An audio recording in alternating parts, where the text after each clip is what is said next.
welcome to Slogan's Rock and Metal Extravaganza. We're here today to start our Max Webster series, as suggested by Mr. Wax Webster, also known as Web Vandeveer. Van Diver, give me the correct pronunciation. Vandiver, whatever you want to call Van Diver, Adrian Van Diver. You could say Van Diver, I don't care. Adrian Vandenberg, there we go. All right. We're already going off the rails here. We're going Adrian off the charts. Yeah, there you go.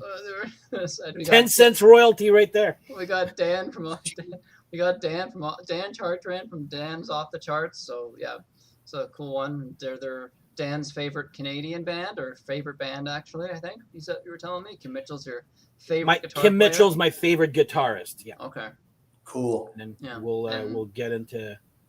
Yeah. And Webb was always wanting to do a Max Webster series, so I figured instead of best songs, you know what, we'll do a series, so 2 albums at a time. So yeah, for those who don't know, they are. Why don't you give a little bit of the history, Dan? Because I know you're like a huge fan, so you could probably provide a little bit of backstory on. Who they are. I should. When Wax. There's a book I have. I should have brought that there by Martin Popoff. Okay. The Max Webster book. I have that. They're from Sarnia, I believe. Yeah. My God, the first album was what, 76-ish, about 76. Yeah. Okay.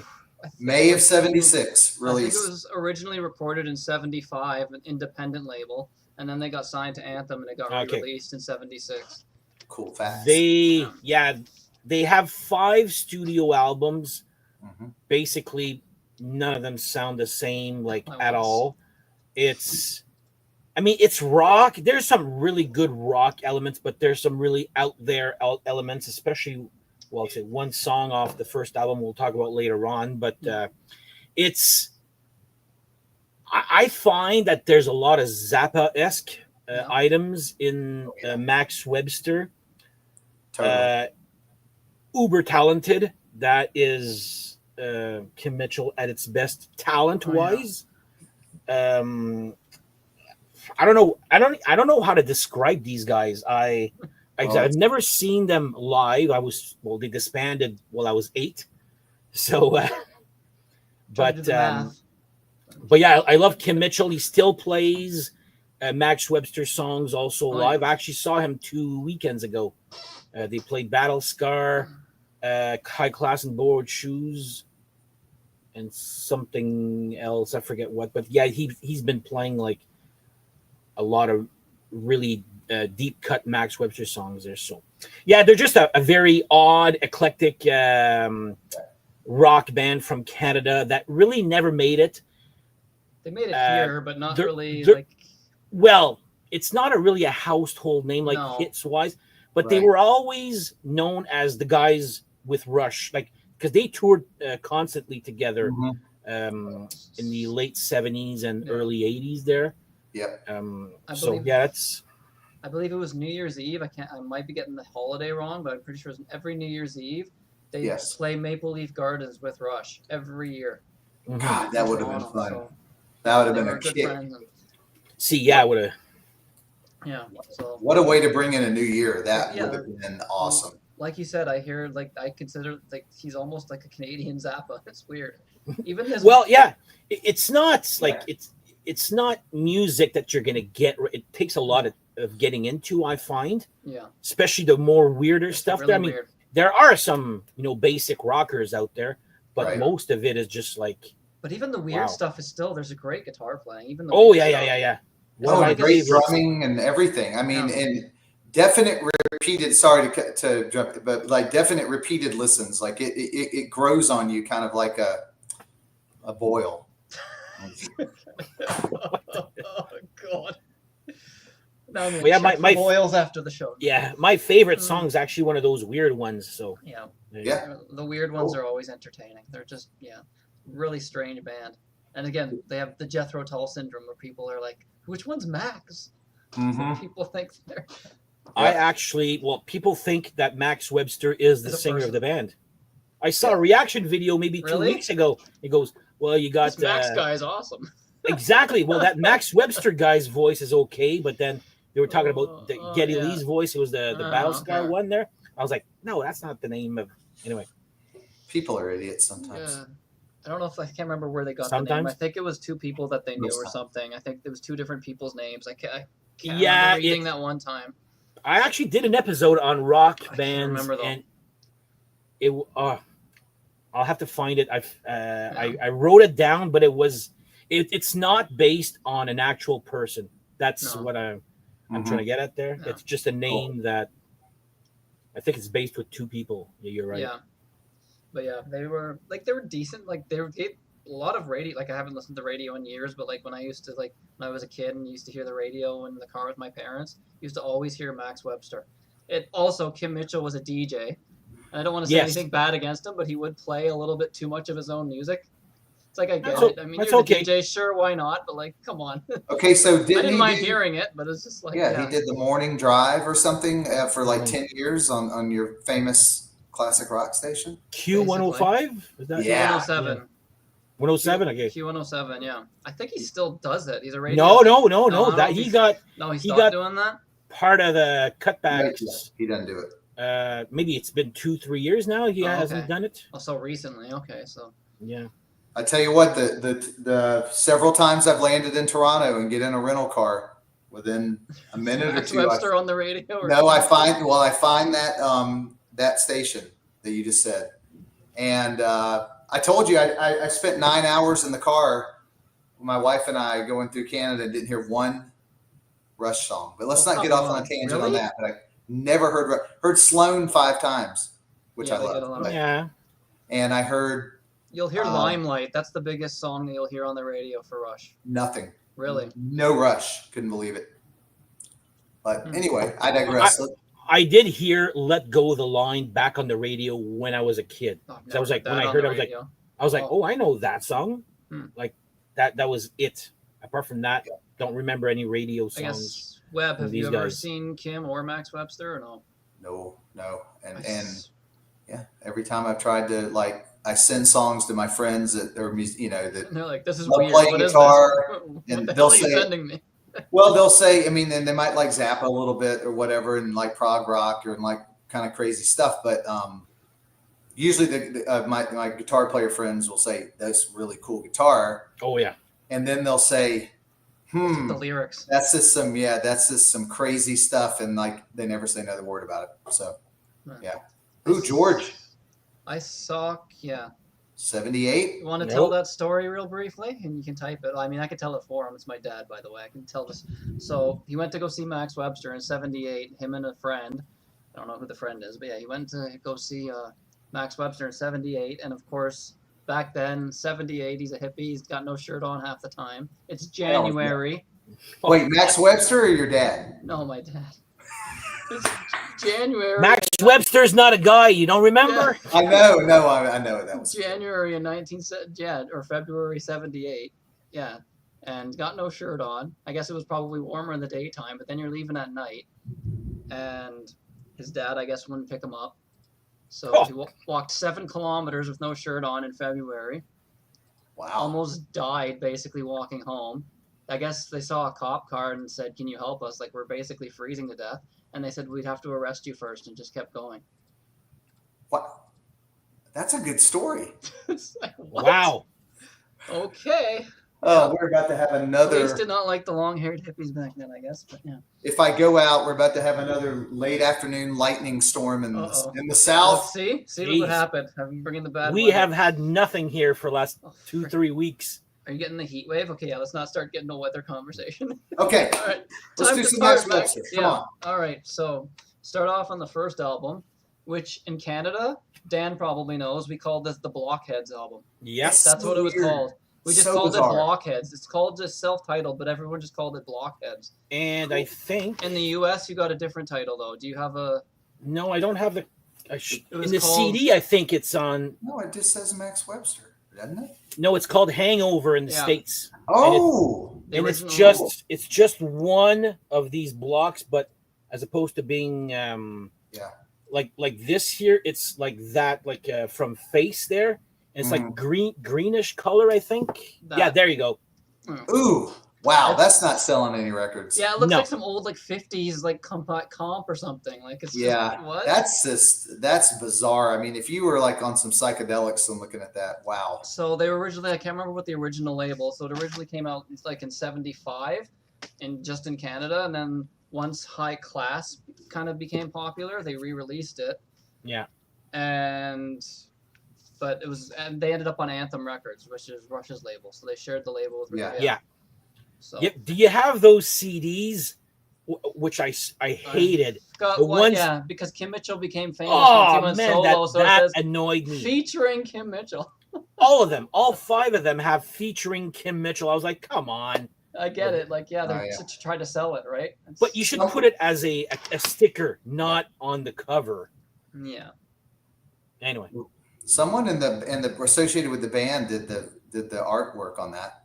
I think that's somebody in the band. It's the keyboardist. There you go. Yeah. Okay, so we'll get to the second album. We'll go. Yeah, so we'll go through the lineup here. So we got Kim Mitchell on guitars and lead vocals. On drums, this is a name some people might recognize from France Rock Warehouse. I'll mention it, but Paul Kersey on drums. Death Wish. He ended up, he left after this album, so he was replaced on the second album, but he played on this album. He went on to join and form the band The Hunt and played on, he was the only member to actually play on all 3 Hunt albums by The Hunt. He's a good drummer. I also have that first album. Grant's ears are going to perk up now because I said The Hunt. So will Ken White. If Ken White is around, if Ken White's listening, he loves The Hunt too. That stuff is great too. And that stuff is just as weird, really, some of it. I know. So you can kind of, he should have stayed in Max Webster because it's like The Hunt didn't really. I like Gary McCracken's drumming though. Yeah, McCracken's awesome though, but Kersey held his own. So then you got Mike Tilka on bass and vocals as well. I guess it's just background vocals, but yeah. And then Terry Watkinson on keyboards and vocals. But they do leads on some other stuff, which we will get to later in the series. Yeah. But so Terry Wilkinson is the one that did the album cover. Yeah. Okay, so he actually did the album cover. Yeah, I believe so. Yeah. Okay, so the keyboard player, which is Watkinson. Sorry, Watkinson. Yeah. All right, so we got Hangover. So we're gonna go song at a time. So start off with Dan. What's your thoughts on Hangover? The song, not on actually having one. Hangover is my favorite song off of this album. Absolutely love that. Rocks. Yeah, it's a great and it's not a weird song, guys. It's kind of weird. A little bit, but not by their standards. Compared to the other song, compared to the other songs on this album, I would say it's your more basic rocker. But I've seen it live too. When one time Kim Mitchell was playing all these Max Webster, I was like, oh my god, yeah, absolutely great rocker, fun song, great opening track. Have no problems with it at all. Yeah, right. Yeah, my favorite. I saw Kim live maybe, when was that? I don't know, maybe 15, 20 years ago. And I think it was him and David Wilcox. You'll probably yeah. That was Lay-in pipe. They're both balls. They was like, which one's Kim and which one's David? Yeah, they both kind of had the same look going. But yeah, he played like half the set. Most of the set was like Max Webster. It was like half and half. Yeah, from time to time he does that. Because a lot of like the later Kim Mitchell stuff really wasn't popular. He had a few hits solo, right? But so he would play like a few of the hits, but tons of Max Webster stuff. I think he might have played. Yeah, most of the stuff was off of like the first 2 albums, but I think he even played Only Your Nose Knows when I saw them. I was like, are you kidding me? It was awesome. Wow, yeah, I've never heard that one live. It was just doing all sorts of. It was funny because I remember I'm going off track here, but it's the same place. Saw it at Orangeville Agricultural Center. Yeah, small. It's not really much of a small town anymore. It used to be, but yeah, Orangeville. And that's where I saw him. It was him and David Wilcox. Also saw Pat Travers there. Yeah. Cool. And I remember Pat saying, I guess there's tons of people smoking weed at this show. Pat Travers says, "Oh, it must be that Toronto skunk smell, that Toronto skunk problem right now." Yeah. It's like, yeah, sure, okay. So whenever I think of Kim Mitchell, I think of that venue and Pat Travers comment, the Toronto skunk problem.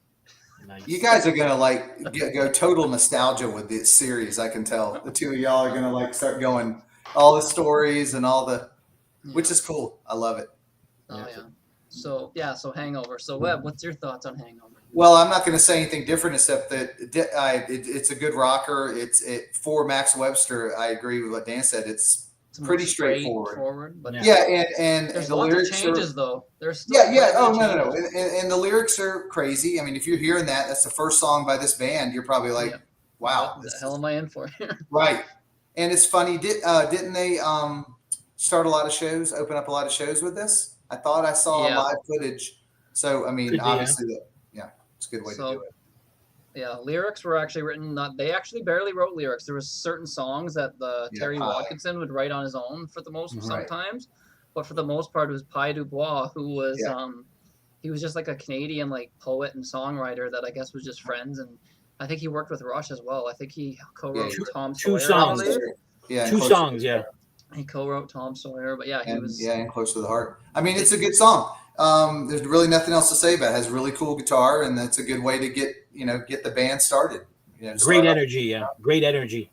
Yeah, he was like considered like the unofficial 5th member, right? Because it's like he's even credited just as lyrics. Pi Dubois. He's like he was on tour. He went on tour with them, and that was actually one of the reasons why there was kind of like stuff happening in the background. Because like, why is this guy on tour with us? I guess that can cause tension, right? Because that's the thing. Well, your profits are being split 5 ways opposed to 4. Yeah, and he's writing lyrics, so you're not getting. But there's no reason for him to be on tour. You're not getting lyrical credits or royalties, right? So there's kind of that whole thing, but you're still getting the music. And I think Kim Mitchell wrote most of the music too, right? So the other guys are probably getting a lot less. Yeah. So it was kind of like the Pi Dubois Kim Mitchell project, and the other guys wrote here and there, but So then that brings us to. Yeah, let's go to the next one. Sorry. We're gonna go Here Among the. Oh yeah, it's me. I got to talk about it. Oops. Yeah. Great song. Yeah, like everything you said. That riff is just awesome. I love that riff, and even the way he's singing. He almost. Who's the guy that sang for Zappa on the? I know Zappa sang as well. Oh, there was way too many people that sang for Zappa. There's that song. Why does it hurt when I pee? Who sang that? I don't know. Well, I can't remember his name. But yeah, he kind of has a similar voice to that guy, actually, at times. He kind of sounds like one of the singers that Zappa had. So he's got that whole Zappa thing in his voice. It's like this talking voice. I don't think he's a phenomenal singer. Like, he uses his voice actually great on a few songs. I would never call him a phenomenal singer, but he uses it well and kind of throws a lot of humorous kind of singing styles into it. Mm-hmm. Even on Hangover, he kind of sings kind of in a funny, humorous way, even though it's a really straightforward rock song, but he still throws in like that quirkiness to it to make it funny. But it's still great. It's a great heavy song. That solo in the end, and then how at the end where it's just like dad like out of nowhere. Oh, I love that. Like, what the hell? Where'd that come from? Just throws in those 2 heavy riffs right at the end. It's like, okay. In the early days of the internet, I remember finding a Max Webster website. I think it was official. And every time you clicked next, you hear da-da, da-da. I was that's awesome. That's funny. Cool. All right, so that brings us to Here Among the Cats. So Dan, thoughts on that? Actually, I find it's a pretty good song there with the there's a really cool weird riff there. Yeah, I actually saw that live. He played it live last summer here in Ottawa. And thank you. Yes, I was like, you know what? That's actually a pretty fun song. I mean, it's not one that I go and wow, but it's one of the better ones I would find on this album. Yeah, so Here Among the Cats, good, decent rocker with just a very weird riff that kind of comes back a few times there. So cool. All right, Webb, what's your thoughts? This was the second Max Webster song I ever heard after Battle Scar, obviously. Right. The first song every year I've heard by them. And I'm going to tell you, it instantly hooked me. The drums, the way just the way he plays and follows along. I mean, the structure of that song, the odd lyrics, the arrangement, great drums by Kiersey. Everything it's in my top 5. I knew you were gonna like it because of the drumming. I knew as a drummer you're gonna be like, "Oh, it's just wicked drumming." Webb's gonna love this song. I mean, good drums. I'm telling you that pulls me in, and then of course everything does. But no, it's in my top 5 of, and it's probably I put that it's my favorite song on the album. So there you go. Wow. There Okay. you go. Yeah, Love it. same thing One as sec. you. I think Someone's at the door. I'll be right back. all right. It's course. Kim Mitchell Yeah. If it's Kim Mitchell, I'm bringing him downstairs. Yeah. coming to dinner. Oh my He's God. gonna bring you a soda. Yeah. Well, go ahead and Yeah, Dan great doesn't song, have to hear what you have to say about it. Like you said, great song. It's a heavy song too. It's a great rocker. Just the solo's fun. Short. It's a 3-minute song. 3 minutes 7 seconds. Yeah. But like you hear it, and there's like all these changes in like a 3-minute song. Yes, that's Like- they have a unique knack of making. It's almost progressive. Wow, that was big lightning. 3 to 4 minute songs sound like 6-7 minute songs because of all the changes. But not to the point where you're like, oh, it's 7, like it's dragging on, but to the point where it's No. like, sounds great, but it's like, yeah, you would swear you just listened to something that was 8 minutes because of all the change. Yeah, it's progressive rock almost. Oh, it's totally. I would totally say it's prog rock. It's more quirky and weirder though than progressive rock. It's almost Right, weird. right. It's almost too weird. Yeah. Well, they have. I mean, like Dan was saying earlier, Max Webster has kind of their own. There is no genre really. They have their own genre. They have their own sound. They're unique. I don't find they sound like rock anybody band else. that's quirky and weird. Nobody else sounds like them. Nobody. Nobody sounds like him. No. The only thing I said, there's little Zappa isms here and Oh, there. of course. Yeah. So that brings us to Blowing the Blues Away. So thoughts on that, Dan? I find that to be a very cute, fun song. It's not one that I would play all the time, Web's humming it in his head. but it's a fun song. I don't mind it at all. It's very catchy. That chorus, they're blowing the blues away. That's written by Terry as well, the keyboard player. It's Terry. I don't think he's singing though. He just wrote it. No, I think he only starts singing on album 2. Second album, yeah. But yeah, I like this song. I don't mind blowing the blues away. It's not. There's no wow, but I find it very catchy, very hummable, very. It's good. All right. Well, this is where I get killed. Okay, Webb. Well, I will say that there's really this song it didn't grab me. It was okay, but it's a song I'm not going to really go back and listen to. I mean, there's about four songs on this album that I would continually go back to. And Hangover and Here Among the Cats are 2 of them, and then there's 2 more. Blowing the Blues Away, really. Sorry, Terry Watkinson. It didn't do much for me. Yeah, you wrote a great song later on, which we'll get to. But yeah, of course. But I like how Bob's putting all these lyrics in here. No, yeah, Bob or Bobo. I like Bobo. Bobo is putting some good stuff down there. Every comment he makes is right on. A lot of funny lyrics. Yeah. So for me, again, this was like, I don't want to say skippable, but like for me, it's almost like a country rock kind of feel to it. But like a really mellow, like the mellowest of like the Eagles country rock kind of stuff. And it's just like, I don't know. I have a hard time getting into it. It's well played, and the guy he sounds fine.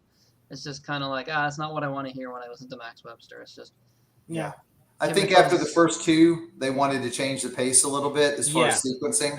When they, you know what I mean, and just kind of. I would never recommend this song to anybody, but it's like recommend Max Webster. But it's give still, them that. They're gonna be like, what the hell? It's still a fun little. Yeah, it's a good way to put it. Though.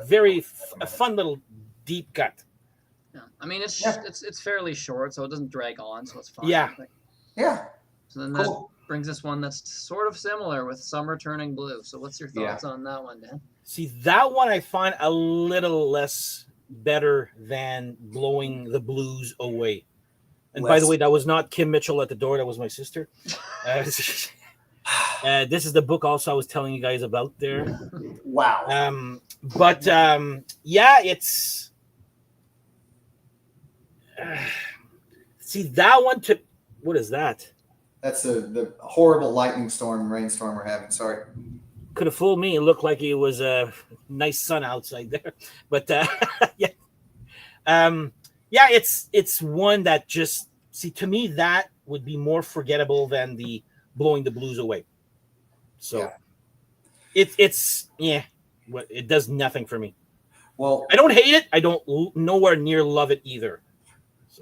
Well, guess what, Sid? I have nothing to say about this song either. Yeah. It didn't do much for me either. So, I mean, it's okay, but another one I would just completely not even go back to. these two songs kind of bring the album down from a like Kind of. giving it a 9 or something. Yeah, you start off with those two strong songs, and it's just like Yeah.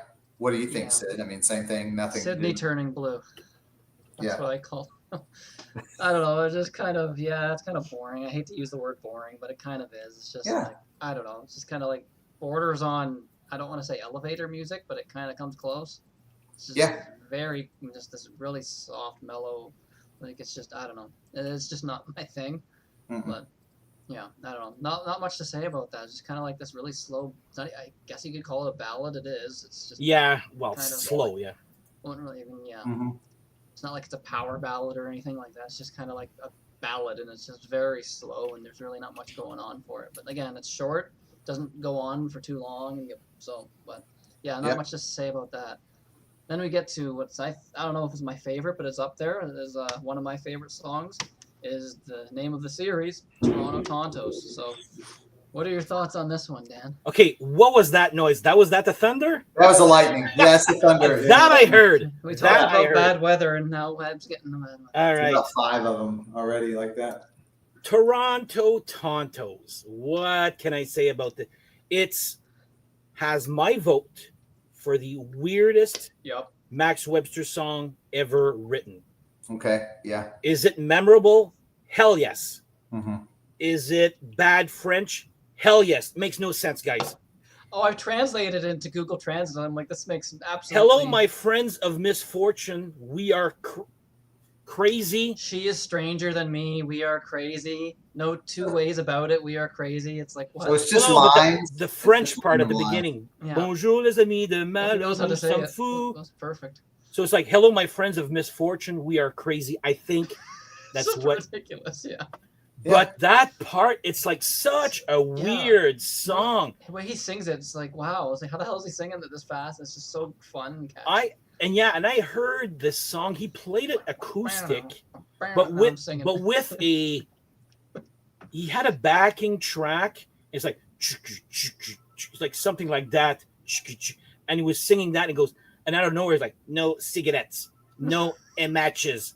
And I'm like, "What the hell did I just hear?" Like, I didn't know the song at the time, but you're not people who just listen to radio will not like this song. Okay, right? But it's weird as weird can get, but it's friggin' memorable. I love the song, but it's not something I would tell people. You want to have some good Max Webster? Listen to this. I would totally listen to this. Not as a first song for me. Maybe if the person's into weird music, if they like his stuff, then for sure suggest it. But if it's someone that likes more straightforward stuff, exactly, I'd give them something more straight over, like Hangover or something like that. It's an interesting song, very weird, but yeah, I like it a lot. Well, Go ahead. Well, I would say that anybody that's into straightforward music, you wouldn't even recommend Max Webster. I mean, not really. Yeah, you're not going to just take somebody off the street and play a Max Webster. I always use that term. It's a room clearer. If you put on something like this at a party with mixed company, I think some people are going to be like, all right, I'm going to go outside and sit on the porch or something. Okay, so Toronto Tontos, what's the meaning? What is Tonto referring to? Tonto is actually a slang. Apparently, it is a slang for like a stupid person or a fool. Okay. Oh, that's what I was kind of the song is just then that would explain that intro. The song is just foolish, right? Like it really makes no sense. It's just basically random things that happen to rhyme with each other. Yeah, I think so. But it's cool. But again, like I would not say, hey, here's I'm going to play you some Max Webster songs. If I played 5 songs, I would not play this one. But it's interesting. I mean, it's kind of defines, but it's very popular up in the Great White North, right? Yeah. Yeah. Well, people, maybe not radio. You like Max Webster? You're like Toronto Tontos. Yeah, what the hell is that? They'll know the title, probably the song. I don't know. I don't know if it was one of the songs. I've never heard it on the radio. I don't think it was really a hit. No. Oh no. Hangover was pretty much a hit because you hear that on the radio. Yeah. Well, yeah, it's a cult underground. Yes. So. To a crazy band. Yeah. Yeah. So I think it's a great song. My wife actually really likes it too, and it's kind of funny. So you'll laugh at this. So. I grew up in the '90s. Sorry, I'm probably making you feel old here, but No. like Dan's like no, yeah. So growing up like in the '90s, I used to watch that show Digimon, the monsters or whatever. Mhm. And the theme song, I'm not gonna sing it, but it uses the same melody. It's like Digimon, Digital Monster. It's the same exact tempo and melody. So I've always thought, like, did they know like Max Webster? Someone here must have been a fan or heard that. Maybe it's a very simple structure of a melody, a melody structure. I don't know, but to me, that's what I hear when I. It's funny, so it kind of reminds me of my childhood a little bit. When they were watching that show, but yeah, it's a funny song. The lyrics. You said melody. I think it's more anti-melody. This song. Yeah. You can sing along to it though, so it's. Yeah, I know. But yeah, it's funny song, and so I forgot to tell you. After we're done our review for each album, we are going to play a song, and you'll hear Toronto Tontos after we're done talking about this album. So yeah, this comes to the first Side part. two. This part comes to the first part of what Webb likes to call the Moon Trilogy. Yes. So starting with Coming Off the Moon. So Dan, what's your thoughts on Coming Off the Moon? So yeah, Wax Webster's right with the trilogy, but you can argue that there's a fourth Moon song. Voices, right? Yeah. Oh, cool. So you can argue, but it's still considered a trilogy. Well, there's Sun and the Moon as well, isn't there? Like Sun and. No, that's a Rush song, no? Rush song has Between the Sun and Moon. Yeah. Counterparts, which is a good song.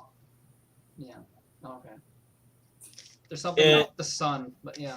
Of the three Moon songs, this is probably my least favorite, but it's still very good.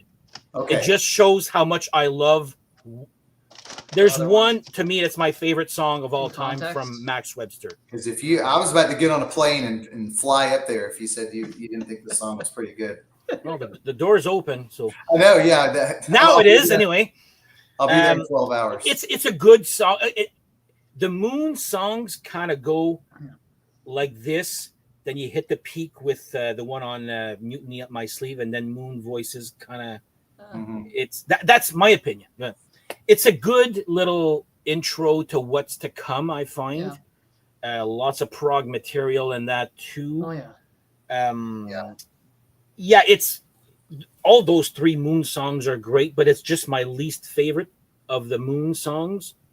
But it's still very good. Like, it's a good song. But it's because I really like those other ones. Yeah. Trust me, they're on another level. Like I said, if there was no other ones, this would still be old. Oh yeah. It's still a good song, guys. There. So yeah, there you go. So Coming Off the Moon. Yeah. I'm So are you gonna over tell the you moon that, for this song? Hey, I'm going to tell you that I think that riff at the beginning is. I mean, okay, he's riff. full of a ton of unbelievable riffs. Yeah. But that's one of the tops. I mean, when I first heard that, it immediately grabbed me. Had nothing to do with the drums, Sydney. The drums are pretty just whatever on this. When I heard this song, I probably listened to it 10 times in the next couple days. I mean, this Here Among the Cats and this song were when I finally said, "Hey, I think I like Max Webster. I think this is really cool." I like them. No, that riff is very good. Yeah. That intro riff is very good. Wow. I can't do it. Oh my God. So and I just looked 3 minutes and 38 seconds. Again, when Dan went to answer the door, Sydney and I were saying that like they're 3.5 minute, 4.5 minute songs. Sometimes there's so much in there. They seem your brain longer. Yeah. It changes and everything. You know what? You're right. This song does feel longer than 3 minutes and 38. Yeah, 38. Yeah, big time. You're absolutely right with that. So I love the song. Love it. Same thoughts. That riff just sticks in your da da da da da. I know. And just the tone of his guitar, just whatever he's feeding it through. You know, if it's a Marshall, was he playing Les Paul? He was playing a lot of different guitars, wasn't he? I mean, with the live footage, I don't know. I'm not a guitar guy, so I mean, neither am I. I don't know if he was playing. I think it's Strat too. At times, I've seen videos. It's a Les Paul sometimes, I think, and a Strat. Okay, yeah. I think he does have a Strat. I know what he has. An SG. He plays an SG a lot, a Gibson SG, that red one with the black. I think on that footage that I've seen from 79 or 80, I think it's an SG on this song in particular. Okay. Yeah. Cool. All right, that's settled. Yeah. Great fun, that opening riff. Now it's in my head, damn it. I know. Sounds so simple, but it's just so catchy and memorable, and it's great. But they changed the feel. Great guitar playing. Yeah. He doesn't do like these really long solos. Some songs he does. Sometimes he'll throw in like a quick, like the solo's like 5 seconds, but in that 5 seconds he's just basically shredding. And this is like 76. Like I was reading today that Paul Gilbert was like a huge fan. Yeah. And God, I would recommend which you can hear, like those shredding guys like Satriani and Paul Gilbert would have borrowed from this kind of sound. Yeah. I mean, this is a song that I would, if someone said, give me 5 songs of Max Webster, this would be, for me, this would be one of them. Yeah. Okay. Yeah. It's a great song. Then we get to, this has to be my favorite song on the album. I like it too. Title is ridiculous, and it's probably the heaviest. It's probably a bit heavier than Hangover, I'd argue, but yeah. Yes. It's faster for sure. It's a fast, heavy song. Great riff, which is Only Your Nose Knows. So Dan, what's your thoughts? I know. What is this song about? It's not speed, but it's a faster. Down. Only your nose. I find the guitar as heavy as that intro riff to Hangover? Coming Off the Moon. Oh, come on, okay. It's another great song, not one that most people would talk about really there. Well, this, apart from Hangover and Tontos and that Moon one, most of these songs are not really talked about. No. But I like the song. I have no problem with it at all. I find the title actually pretty funny. I like the title. Yeah. It's minorly clever. How about that? Well, the opening lyric, "Only your nose knows that I've been I've been cheating or I've been fooling or whatever." Around. Only your feet know I've been all over town. Yeah, that's clever. Give Pie some credit on that. That's pretty cool. So good song. Yeah, I like that one. Yeah. I wouldn't say anything else except that it kind of, I like the up tempo. High Class and Borrowed Shoes, which we'll talk about soon, is very upbeat. But I like it. But again, it's a weird song, but it's totally Max Webster. Has great guitar, cool arrangement, and it's weird. It's wacky. It's zany. It's quirky. It's probably my favorite Max Webster song.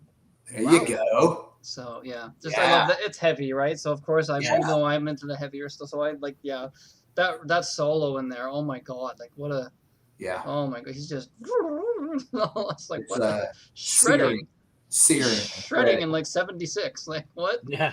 Just like just the lyrics are totally ridiculous. It's just nonsense. Whoa! Only your ears know. Well, only my ears know that it's storming at Webster's place. Yes, and Atlanta, Georgia is getting bad lightning. Oh well. So then that brings us to "Summer's Up." So what's your thoughts on that one, Dan? I don't mind that song. It's a quirky little "Summer's Up." It's got this little. I don't know. It's kind of happy. Yeah, it puts me. You don't like that one, Sydney? Oh, that's another one. It's all right. Well, I like it better, way better than Summer Turning Blue. Yeah. It's not one that I would say you gotta go listen to this. No. When it's on, I never skip this song. Okay. Like nothing. There's others I would skip before Summer's Up. It's a quirky little 2 minutes 43. I can tolerate 2 minutes and 43. Yeah. Oh, if this was like 8 minutes, you'd be like, okay, shut this off. Yeah. Like, No. But it's a good one. I like it. Okay. Fun, quirky fun. There you go. I would say that it's like they were trying to write kind of not carefree, maybe just kind of a happy little song. Summer song, right? Summer song, good vibe, but it did nothing for me. I would not go back to it. Yeah. Pretty much the same. I wouldn't really go back to it. This is their attempt at trying to be somewhat serious almost, right? Kind of like it's still quirky, but lyrically it doesn't have any like weird, crazy lyrics. It's basically just a fun summer song that they're trying to do, but it's just kind of like, I don't know. They were setting it up. It And was a again, it's setup. kind of very mellow as well. It's just like I don't know. It's just not really for me, not my thing. But then that brings us to this is one I really like actually. Is we get Lily. to the final track, which is a ballad, sort of. It's hard to call it a ballad, but yeah, Lily. So what's your thoughts on that one, Dan? Musically is brilliant. Yeah. Is such a good mood. It's like you just listen, you just sit back and listen to the guitar work, and you just relax. And I remember I used to work with a girl called Lily. I go, you got to listen to this. She goes, it's a good song, but holy crap, it's long. And it is over 7 minutes. Yeah, 7:42. Yeah, almost 8 minutes. Yeah, I find it ends. I don't think, according to this, Kim Mitchell does not like that song because of the lyrics. He thinks it's one of the lyrics. They're not very. I've never really understood what it's about. It's just about a girl. Yeah. But I think it's a great song. It's a great way to end the album. And then that solo at the end too there is just like comes out of nowhere. Yeah, love it. Yeah, it's a good song. It's not my favorite song, but it's a good way to end the album. Yeah. Well, I mean, that was a huge trend in the 70s to the last song is like a 6 or 7 minute, and you kind of like put what kind of a lot of times what you thought was one of the best songs at the end, like, When the Levee Breaks is a good example. Stuff like that. That's what people expected back in the 70s. Jesus Christ. You're reacting before we hear the thunder, by the way. Right, I know. I'm reacting to the light. It's probably a bit of a delay, maybe. Yeah, well, I'm reacting to the lightning, and then the thunder is right after. Is it thunder and lightning? Doing Thin Lizzy here, like Thin Lizzy, where's John Sykes? It's the ghost of John Sykes. Oh God! Oh God! Well, let me tell you, Lily's cool. It's their long song. It kept my attention. I when I first heard it, I liked it, and then when I went back and listened to it again, I didn't like it as much. I don't know. So it didn't. Yeah, it's got cool sections though. Really cool sections. That's all I can really say about it. Yeah. My kind of thoughts too. Like it starts off, and I'm thinking, oh, here we go with the slow songs again. But then it does. There's the guitars kick in. It does kind of build, and then at the end, he's just like not even the same song anymore. He's just soloing like crazy. Like a borderline epic song. Where did that come from? Yeah. I just wish it was almost longer in a way, but then it had more changes to it. Because it's kind of like it's just kind of stays slow and mellow, but then finally it just kind of picks up and he just goes nuts on the guitar. So that's this album. So what would you guys? It's an intro to things to come. I find this. Yeah. Let's give it a rating. What would you rate it out of 10? I would give it a good 8. I think 8 out of 10. That's what I wrote, but then I almost said 7.5 because an album's got to be. I'm strict. To be a 9 or a 10, it's got to be really, really good. But I wrote down 8. That's the first thing I put down, so I'll stick with it. I'm with you, Dan. Okay, cool. So I rate things weird, but I realized for this I can't do it usually do it. I always do it mathematically. So if it's got 10 songs and there's 3 I don't like, 7. Okay. So when I was doing that for this, I'm like, there's 9 songs, there's 3 I don't like, and I think the math made it work out to like a 6 point something. I'm like, there's no way in hell I can give this because the songs I like are too good. So yeah. Mathematically, like 6 or whatever, because I like 6 out of 9. But I honestly, if I'm being honest, I have no problem giving it an 8 because the songs I like are so strong. Yeah, they're very. So I can't be serious and give this a 6. Yeah, because I love the songs that are just When you rate an album, I could give an album an 8 that only has 5 good songs if those 5 good songs are really, really good. Yeah, that's true. Yeah. Yeah, so it just depends. Cool. Oh, Tim. Hey, how's it going?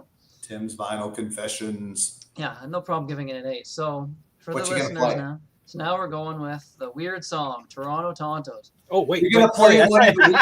That's right. Forgot. All right, so hopefully it sounds good. We were testing it before we went live. Should be good. So this is Toronto. L says Tontos. 9. This is Toronto Tontos. I'll get the lyrics here on the. I don't know how good you can really see that. Well, might want to share the screen. That would help. Where are we? All right. It's a lot of French. Yeah, it's lots and lots of French. All right. It's bad French. It is bad French. Oh, you can't read that. There's no way in hell. But so so Sydney, if someone's never heard and they're tuning in and they've never heard Max Webster, and you're playing this song. I'm just trying to give an know if they're example gonna of the go- weirdness. Be I don't warned. know if they're going to go explore more. All right, so this is the weird one. So yeah, enjoy. Bonjour, on se mit à Marianne, nous sommes fous.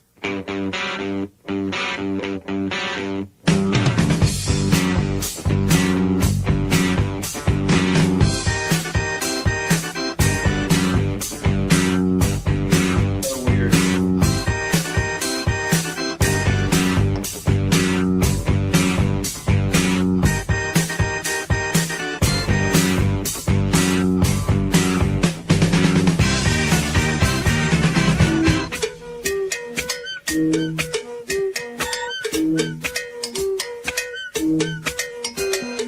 Radio Moscow, US radio bandits.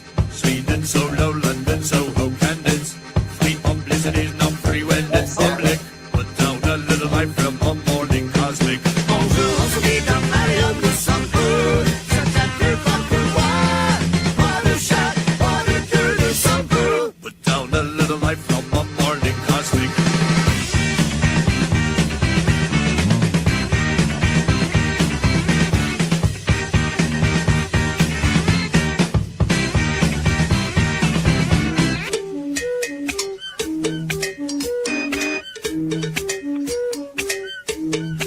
Toronto, Tontos, Vegas, babies, transit.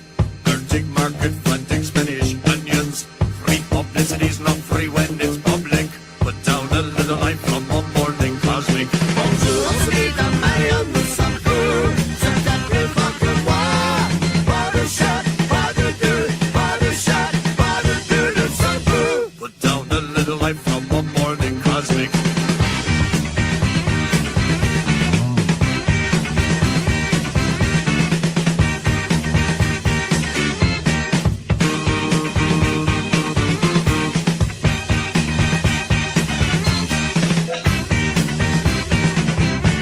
Bonjour, on se mit à Marianne, nous sommes fous.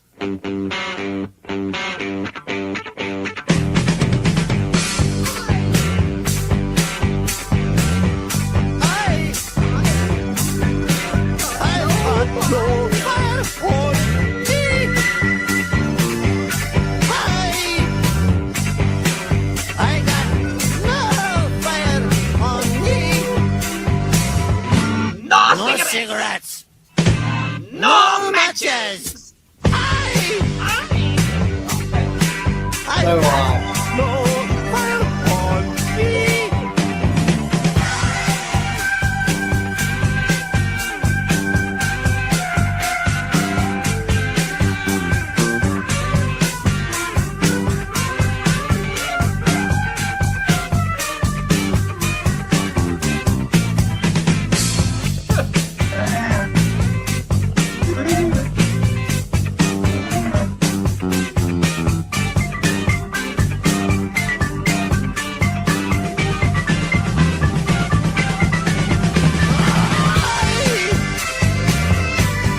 I got no fire on me. I've got no fire on me. No cigarettes. No matches. Ridiculous. That is so effed up. You know what? It's I take it back. I like that song more now. For I some love that. reason now I like Oh it. yeah, Great I- heavy riff. I love the riff in that though. It's such a heavy riff too though. That one Yeah. that dum, dum, dum, dum, dum, dum. There's I like a band called Spoon out of Austin. They have a song that has when I'm here they have a song with that exact same riff. Yeah. Exactly the same riff. I wonder if they know Max Webster. Yeah, the drumming is awesome. That was that. I guess that was is it a kazoo at that one part? But I think it's all done on keys. That was It's all just weird keyboard sound. I'm not sure for that one there, but yeah, Not it's weird. It doesn't even sound like it's being played right. It sounds like it's almost out of like that. Yeah. It sounds like circus. parts of songs That was a put circus together. vibe in that song. That was a circus vibe. It was crazy. It does. It has like this it's like circus rock. I don't know. Yeah. Yeah. I Well, that always thought- keyboard is kind of like it's almost like a Elvis Costello keyboard that comes a few years later. almost You know sounds like that? a xylophone at the end or something. It's Yeah. just weird. Wow. frantic Spanish onions and like what the hell are they even singing about here? Oh yeah, that's. Imagine trying to learn the lyrics to that because Arctic market, frantic Spanish on like what? Just rhyming word random. Yeah. Okay. Farfisa, Oregon. Okay. Well, that's it. Yeah, that's it, Tim. But you know what? You know another thing about Max Webster is they don't take themselves seriously, even though they're serious musicians. Mm-hmm. I mean, that's what the humor. You know what I mean? So that's kind of their draw or their allure, I guess. Yeah. So it takes some getting used to, definitely. Like so I didn't get it at the first try. Yeah. So people are still here. That didn't scare them off. So yeah, this album cover might scare them off, however. So there's that is so taking crazy. the name Kim Mitchell a little too literally there. But yeah, Mitchell. And then I think that's so this had a lineup change actually. So here cool. Let me see the back. I've never seen the back. Cool. So it's kind of the same. Kim just looks bored, but like. I mean, if you saw those guys, I mean, the guy on the far, I mean, the guy with the Don Henley hair. They all look like they belong in different bands. That's the keyboardist. Yeah. Okay. Kim Mitchell, the bass player, and then McCracken. Yes, McCracken. Yeah. That's a group right there. I'll tell you. Wow. Got a mime. You got a guy dressed like a woman. You got a karate instructor, and this guy is supposed to be, I guess, like a circus, like a juggler almost, like a circus. So you say Watkinson's a mime? A lion. A mime? Looks like a mime to me. He looks like a lion tamer. I noticed the makeup. Yeah, it's supposed to look like a mime, I guess. That kind of, even the way the other guy's like a wizard or something. Well, he looks like he should be in Rush era 2012. Yes, he should. Yeah.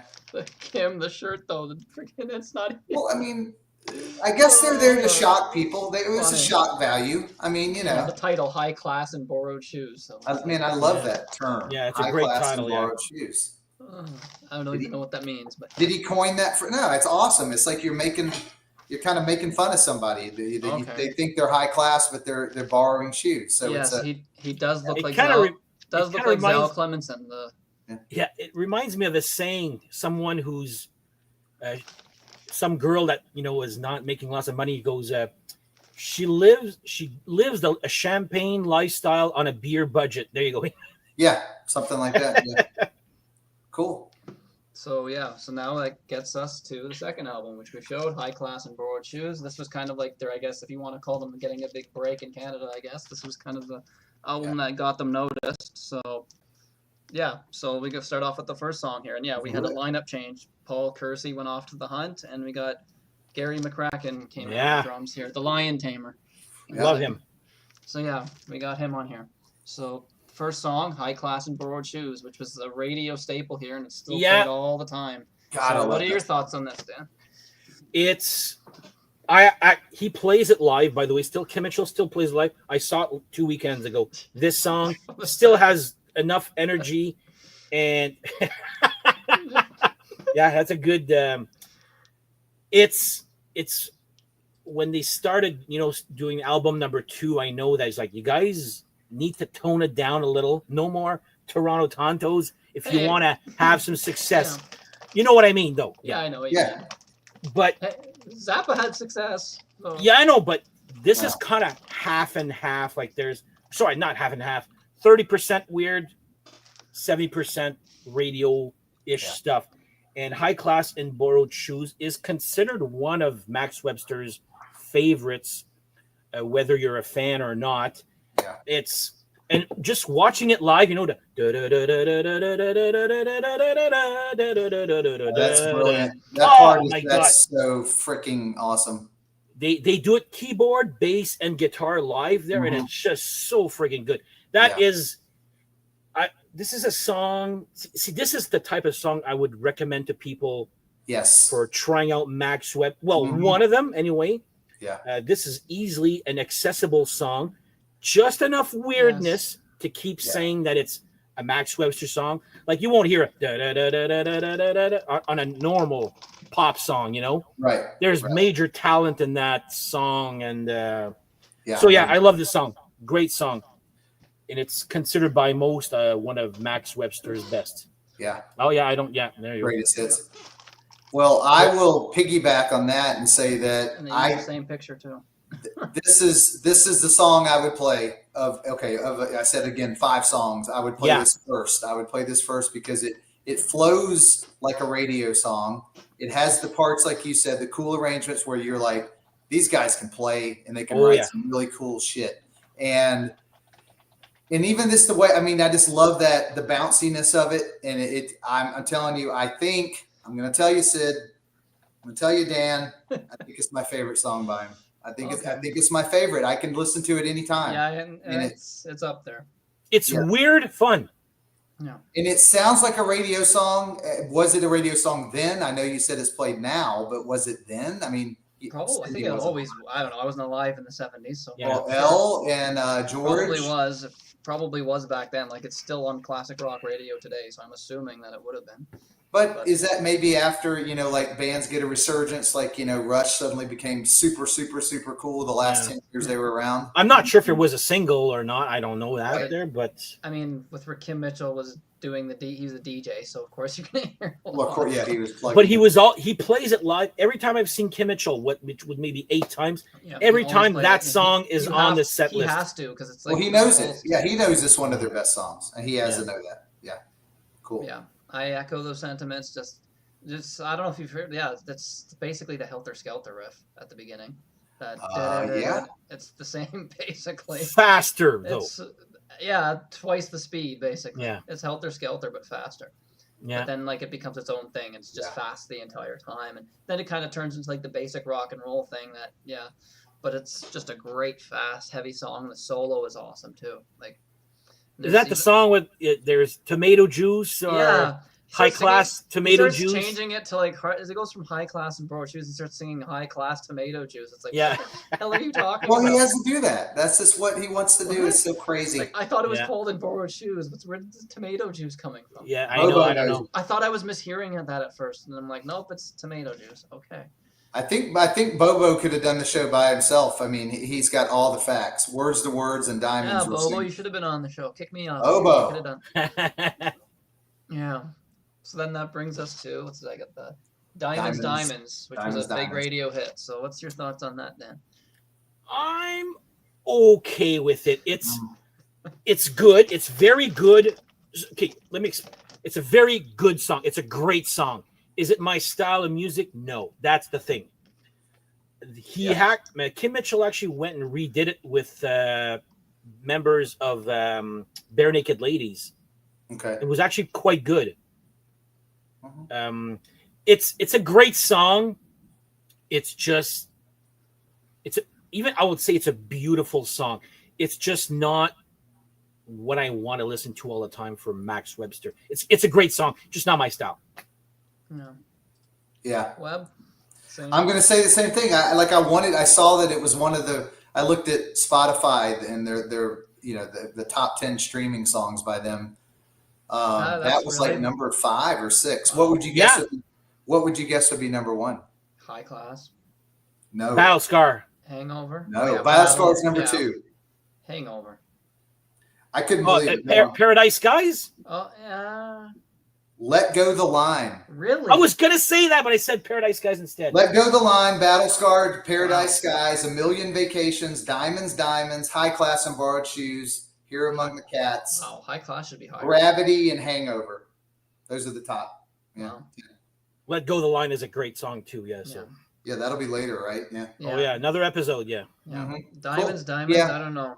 It sounds like show tuny to me. Yeah, I didn't really like it. The whole song is just kind of like diamonds. Like, okay. Yeah. I don't know. I love the melody though. It's a great, catchy melody, but it's just like you said, it's not really my thing. It just sounds too show tuny for me. It's just like. You know what? I mean, it's like the first song is so good and it catches you, and you're like, okay, they got a new drummer, and the other guy was good, and this guy may be better, and this is maybe it's a little more straightforward, and it's like all this momentum, and then kind of I don't know about the sequencing. Kim, I don't know. I mean, like if you would, that's another idea for a show. Resequence an album. Like I said, I don't mind where it is. I'm if people love it, that's fine. Yeah, I mean, and a lot of people short, right? It's not long. I like it. It's just not what I would play. Like I wouldn't go back to it either. So that brings us to Gravity. Oh, love Yeah. that song. Yeah. I love that song. This is a deep cut. Yeah. I don't think it's on any greatest hit. Or no, it was on a greatest hits. That's how I discovered this. But yeah, I love Yeah. the purple one there with the. I don't know. It's on this, but yeah. Yeah, no, I had a greatest hits. It's a purple. You see him like Kim Mitchell flying in those MC Hammer type pants. Yeah. If you know, you know. Your nose knows. Boy. Minorly clever there. Yeah, I love Gravity. It's great. A great way to. It's a great way to keep build your feet up on the ground. Oh, love it. Yeah, love it. Yeah, well, it helps. Yeah. I love this song. Great song. Yeah. Bobo knows. I'll have trouble. I noticed. Yeah. I mean, Lyrics Bobo's on are it. ridiculous. Yeah. I noticed that this song is 4 minutes and 53 seconds, and it's the Context of the Moon's 20 seconds longer though. It's the second longest song on the album. It doesn't seem like it's that long, and No. it rocks really hard in places. It's a good song. I wouldn't put it in my top 10 by them, but it's a good song. It's a good way to get the album back on track after Diamonds. Yeah. So it would like grab my attention back, So it's a good song. Yeah, great song. That riff that starts it. Yeah. Do you hear a little Death on Two Legs in that riff? Ooh. That's what it kind I of. will have to go back and listen. Really, it sounds like it starts off a little bit the same melody. It's just the tone of it too. That whole like kind of has this heavy like sinister. And we could this really heavy distorted riff. We might go on. I mean, I don't want to go on a 10-minute tangent, but I mean, songs that sound like other songs. Gosh damn it. No, gosh damn it. Kim Mitchell is an unfreaking believable guitar player that nobody talks about. And again, there's like a short little solo in here. It's really short, but it's great. It's still great. Look at that. I mean, everything. Kim Mitchell, Tim Hortons shirt. That's all. Yeah. Oh my God, that's funny. That's funny. I mean, just like seriously though. I mean, you could put him in like. That is Canadian. You could put him though in my top 10 favorite guitar players, and somebody would go Kim Mitchell. Well, at least down here in Atlanta, they're going to be what? Who? You're making up people. Classy guitar, and he plays to the song. Yeah. Yeah, but he can he can show off stuff. Like he can show off. Like he can show off. Yeah. So yeah, great song. Yeah, I love that opening riff that just reminds me of Death in Two Legs. But yeah, I'll have to go back and listen. Is that why Kim Mitchell is lighting a cigarette with a match on his cover? Is he? Oh my God! Not really. I don't know. But, no, he's probably thinking of a Kimbo logo. Yeah. He's lighting a cigarette. He's got a cigarette with the OPP, and I think so. Yeah. Let me know in the comments. That's the one you're talking about. Oh, that's funny. Cool. Yeah. So yeah, Gravity, great song. Everything you guys said. Yeah, that's a top 10 probably Max Webster song for me. I don't think we're going to say much about the next song. I'm just predicting. Yeah, I don't have much words to say about Words to Words. So. You know what? I'm gonna say this. I did not care for this song before until I saw my buddy Kim Mitchell play it live twice. And your buddy, like he knows him personally. I do have a picture of me and him if I can find it there. I on, did meet him. $10, by the way, for a meet and greet. Was he nice? I mean, you're paying him. Rush. Somebody had dressed up in all a beige overalls with the blockhead as his.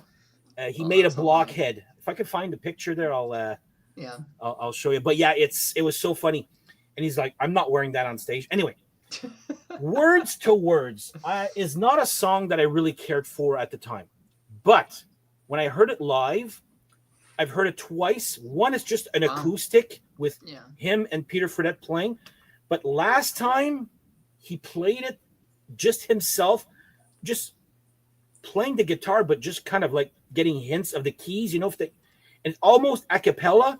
And we were all like just mesmerized by the awesomeness of that song. So it's one that has changed. I like the song now. I don't hate it at all. It grew on you. It very much grew on me. Mm-hmm. I'll try to find those pics there. It didn't grow on me, but I really honestly have only listened to it like twice, and I don't know if I made it through the second time. But I got to hear these guys at a certain level. I just like when they rock more, and Yeah. some of the slower stuff just doesn't grab my attention, just to be honest. But I mean, yeah. But the next song, Yeah. Yeah, the slow when they did these slow songs, it was just like okay, it's just kind of like these boring songs. There's no like real fancy yeah, like guitar work really or anything like to this doesn't go anywhere. It break it just up. It's doesn't just go kind of anywhere. like okay, but I mean they do keep them short. It's not like they make them too long. But Right. they almost feel longer than they are because you're just waiting for it to be like okay, can we get to the rock and stuff again? I But know. then again, yeah, not much to say about that one. Never really cared for that. I mean, yeah, but that brings us to again another favorite, and this is the song you'll be hearing after we're done talking. This is America's Veins, and it's spelt like veins, like your blood, like yeah. Yeah. He wants to put graffiti into the blood in America's veins. That's what he says in it, or something crazy. Pretty. I do like. It's pretty. It's not heavy like the beginning of what was that other song? Coming up in Only Your Nose Knows. Only your nose, yeah. It's more. No, it's pretty heavy. No, it's a radio friendly heavy like. Yes. Yeah. And it's a good little. It's not my favorite. I think it's Sydney's favorite there, but it's one that not that I skipped, but I was like unaware of at the time. But now it's just like part of regular rotation there. So yeah, good song. More off. Yeah, I was about to. Yeah. What's that? Now, I was going to say that if you were going to say you didn't like the song, I was just going to hit exit.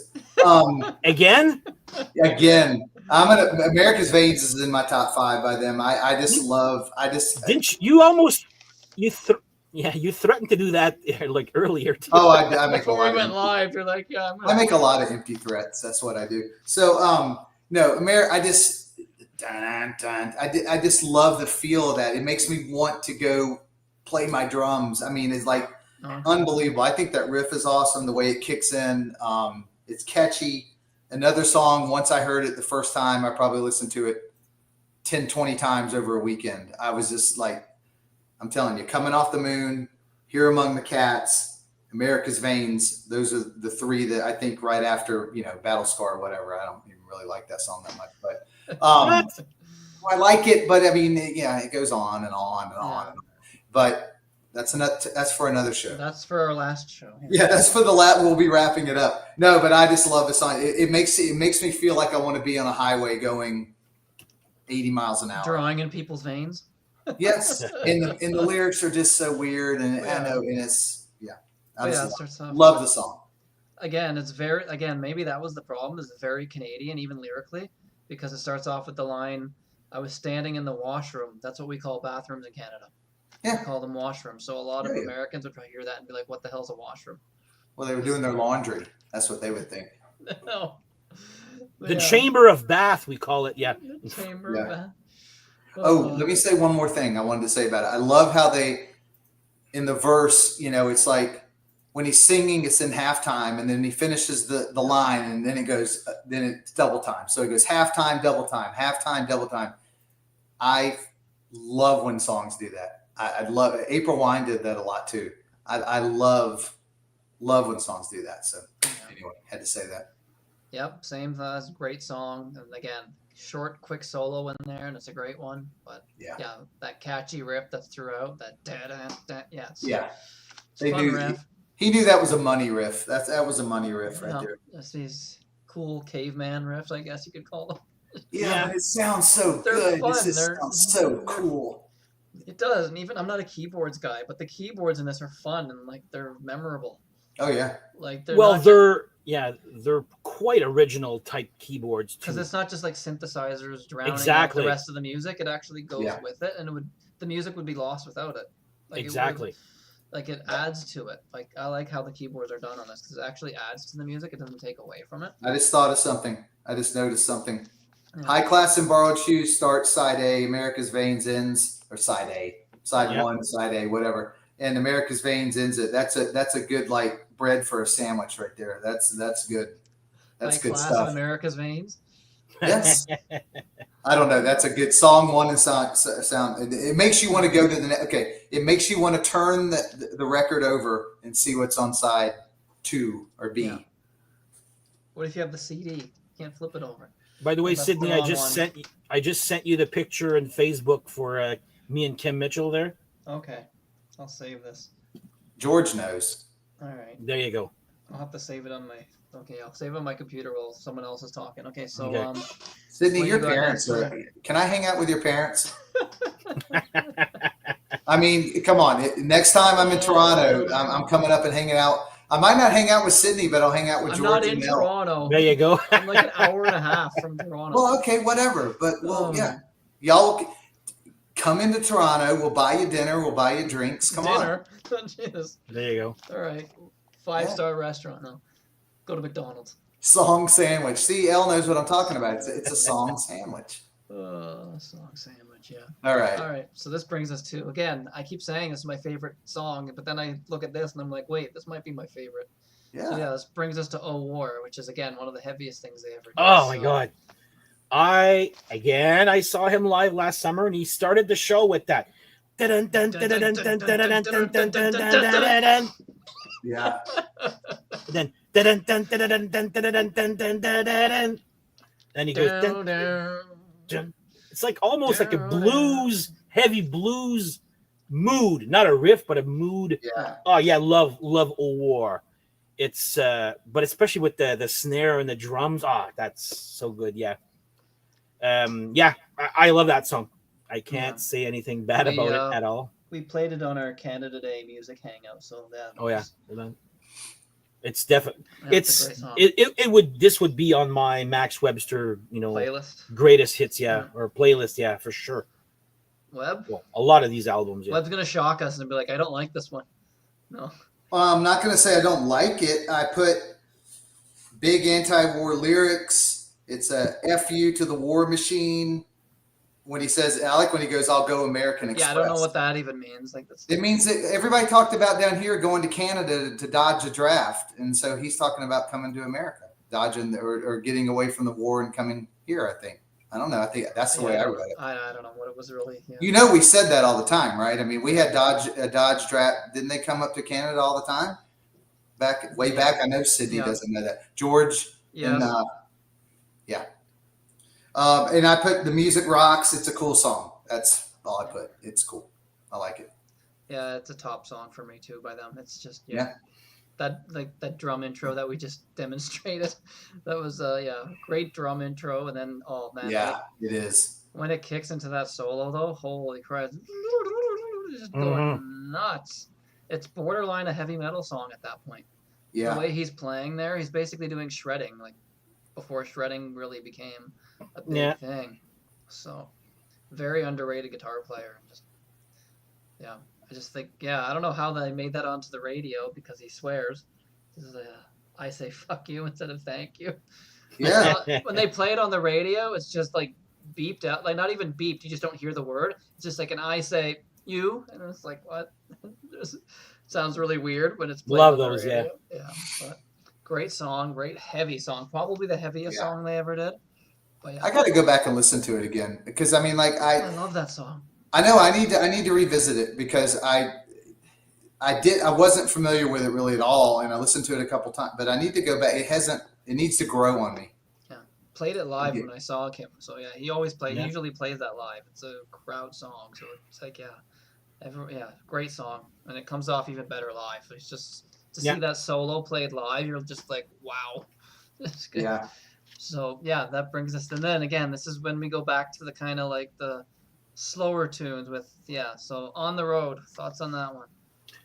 So I made a mistake earlier when I said Kim played words to words. It's actually On the Road that he played with Prix de Fredette, just acoustic bass, and that's the one that grew on me more. Like words to word, I still find it good there, but this is the one. I apologize, I mixed up the titles there. On the Road is the one that he. Again, it's just a okay song I find, but it's he plays it live still. Played it like 2 weeks ago and last summer, so it's a decent song. Let me just say that. Yeah. It's good.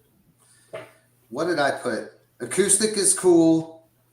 Gary's playing some brushes, which is interesting. I thought the melody, I kind of like the melody of the song. And I just wrote it. It was a nice song. I mean, I might go back to it, but there's definitely, we've talked about some songs that are much worse than this song. So, yeah. Yeah. Oh, like That's yeah. it. I'm all right. Yeah, I don't have much to say on this one either. It's kind of like, yeah, it's there. It's just another one of the ones that, yeah, it's well played. It's just not my style. So it's just like, yeah, moving on. It does not have much to say about it. Yeah, let's really. move on. Let's get to some. Yeah. Kind of like, so then again, here's one where they find other members started contributing like major ways. So the next one is Rainchild, where Terry Watkinson, the keyboard player, gets to show off his vocals, and he wrote this and he's singing. Now this one I actually like, but yeah. So Dan, what's your thoughts on this one? You're absolutely right. I find that the mix really shows off everybody in the band, like that big bass power chord at the beginning. There's really great keyboards, drums too. Like to me, it's the most fullest sounding song. There you go. That's me and Kim Mitchell. Cool. $10. $10. I chopped off my ex, by the way. She's on the other side. She's with Kim now. No. Yeah, no. Oh God. Oh, I just removed. Wait, what happened? You dropped I meant to remove the picture, not you. Jesus. There we go. Were you able to still hear me? Yeah. I didn't hear what you said. Anyway, I just find it's the most. That's. What's that? Were you showing? Is that Kim Mitchell? No, that's Rush. It's Getty and Alex from. Wow. Yeah. How'd you meet them? That's the meet and greet from 2000 for the R34. Cool. That's me with the white shirt on before the gray and the. Yeah. Wow, that's cool. 1 minute. All you got was 1 minute. You're lucky because usually those are like 10 seconds and get out of here. Yeah, it was 1 minute, and there was a line of about 100 people, and I don't remember how much we paid, but it was Getty was very quiet, and Alex was very loud and gregarious, like of course, expect. So, did he just say blah blah blah to you the whole time? No, but we got off topic. Sorry, I just had to. It's been on the wall back there. I had to bring it down and show. Rush was going to come up in a Max Webster discussion. Well, yeah, the chat's all about Rush with Will on there. But Tilka's brother. What? Well, actually, you could say I look like him. Come on. Oh, that's funny. Rainchild is a good song. I like that one. Good everything. Everybody's. You get to hear everybody sounding at their best. Maybe not talent-wise, but sonically, I find. Yeah. Mm-hmm. So there you go. It starts out with a drum. It starts out with the drums, right? It has a pretty, just a solid. It's got that bass. It's a power chord bass. Right. With the drums, yeah. I said it sounds kind of Styx-ish. Six-ish? With the keys. The keys kind of reminded me of Styx a little bit. I don't know. That's just what my ears heard. Yeah. I put not a great song, not a bad song. It was good. But I probably wouldn't go back to it. Yeah, I don't know. See, when it came to the ballads, this is one I actually like, maybe because there's a solo in there. But and it's kind of neat. It's cool to hear a different voice. I mean, I like Kim's voice, but it's cool to hear the variety of different guys that can sing, and you'll get that in a later album when Gary takes a vocal. But yeah, Terry's got a great voice too. Like, you could recommend this song to them. Maybe not because it's not really their typical sound. Yeah. But if you're looking for something more straightforward, that's more easy on the ears, I guess you could maybe recommend something like this. But it's not going to be something that you're expecting. But I still think it's a good song, and I like hearing Terry's actually a great singer as well. And fantastic keyboard player. There's weird stuff that he throws in on these songs. It's like, what the hell is this guy playing? It just sounds like nonsense, but it's actually really good. It's just hard to explain his keyboards because it's just really weird stuff. Yeah. But this is more just like a straightforward kind of like ballady song, but it picks up a little bit, and there's a great solo, and I don't know. I think it's a good song, but when it comes to like the ballads on their albums, this is one I actually don't mind hearing. So. Oh, but the next song. Then we get back to the next song. Part 2 of the Moon trilogy, In Context of the Moon. All right, this is A rocker. 5 minutes long, and you know my complaint about this song is it's not long enough. Okay. Okay. Yes. Web was getting scared. It's like you take. Close it down. It's almost like there's 10 minutes worth of material crammed into 5 minutes. Yeah. It's Dan, yep. you're listening to. Okay. I need time to breathe here. Like it's. No, he's not my gym partner, by the way. I haven't gone to the gym in What's a gym? minutes.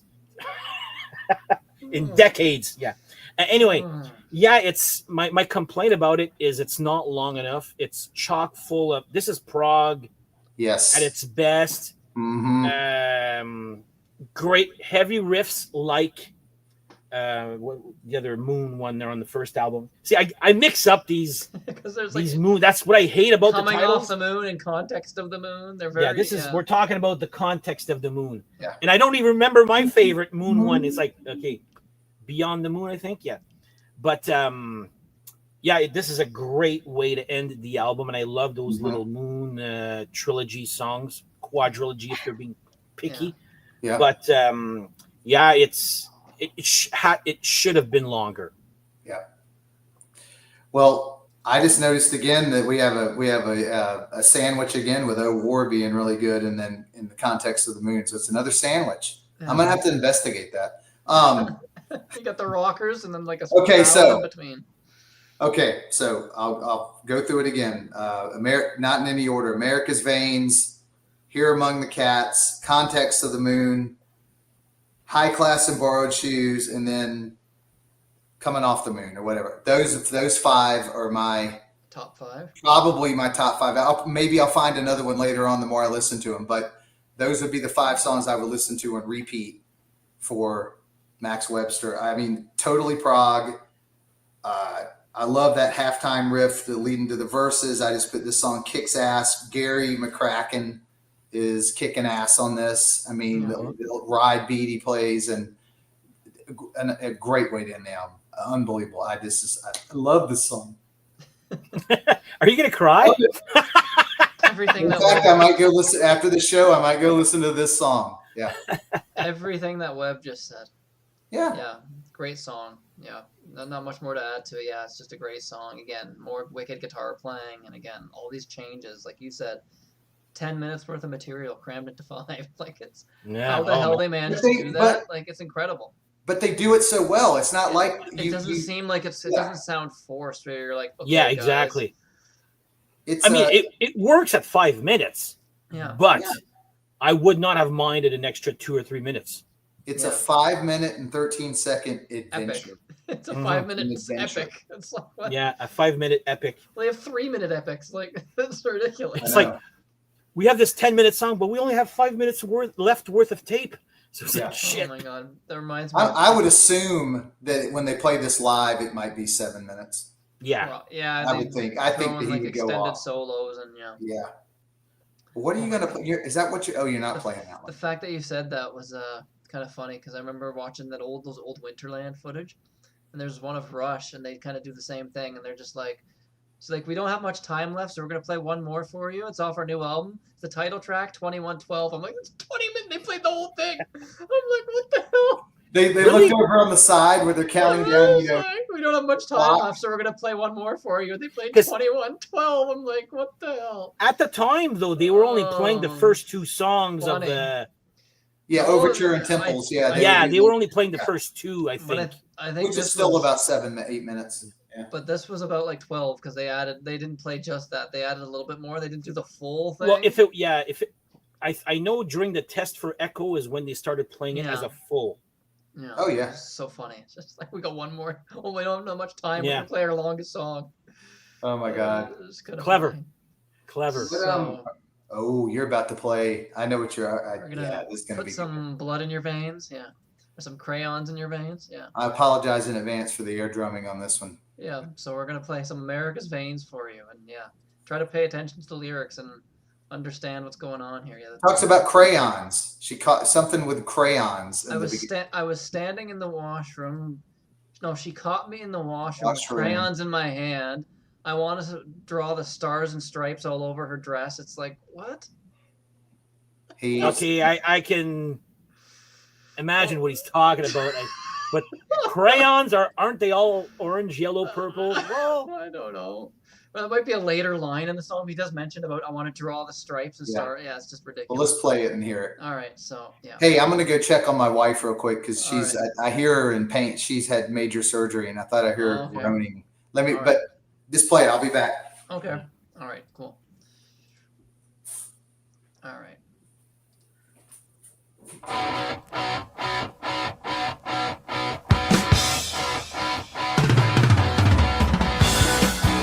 That featuring Kim Mitchell ruins it. She stopped me in the washroom by crayons in my hand. I wanna make graffiti, I wanna put it in a flag in America's face. She said, if you want to get down in the dark, I'll come with you, 'cause I see the natural light in your eyes.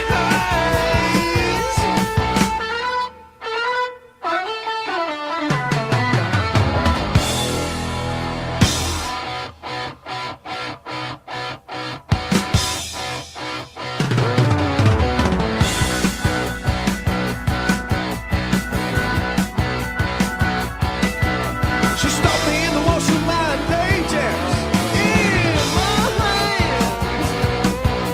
I wanna be the stars and stripes on the old dress.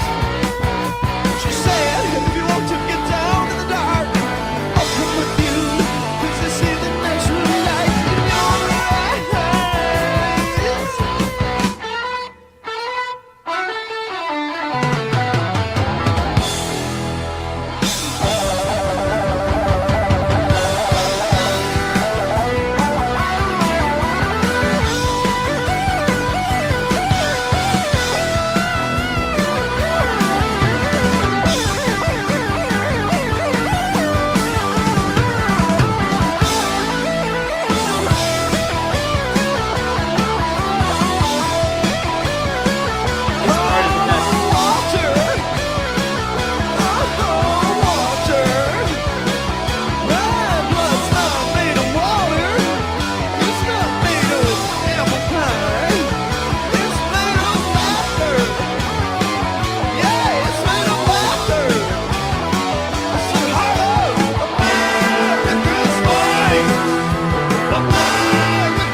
She stopped me in the washroom by crayons in my hands.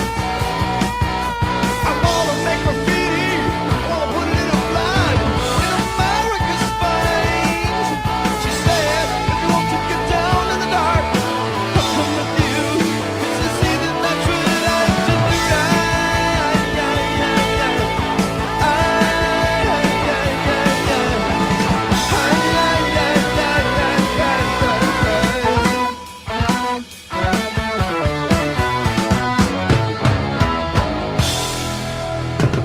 Just when you think it's over, it keeps going.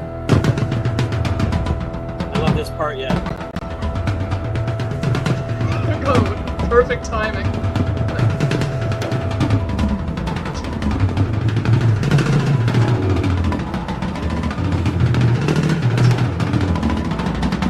I see why Webb loves this song.